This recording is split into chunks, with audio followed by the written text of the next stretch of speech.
برطانیہ نے افغانستان پر سن 1839 اور 1919 کے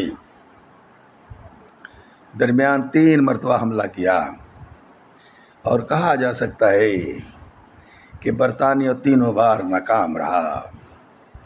سن 1839 کی پہلی اینگلو افغان جنگ میں برطانیہ نے کابل پر قبضہ کر لیا، کیونکہ برطانیہ کا خیال تھا کہ اگر اس نے یہ قدم نہیں اٹھایا تو روس کابل پر قبضہ کر لے گا۔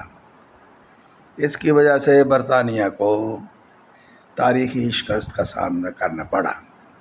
کچھ قبائل نے دنیا کی طاقتور ترین ملک کی فوج کو انتہائی معمولی ہتھیاروں سے تباہ کر دیا۔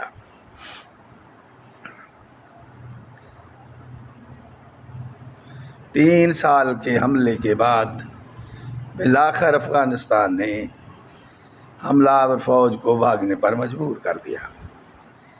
6 جنوری سن 1842 کو جو 16,000 فوجی برٹش کیمپ سے جلال آباد روانہ ہوئے تھے، ان میں سے صرف 1 برطانوی شہری زندہ واپس آیا۔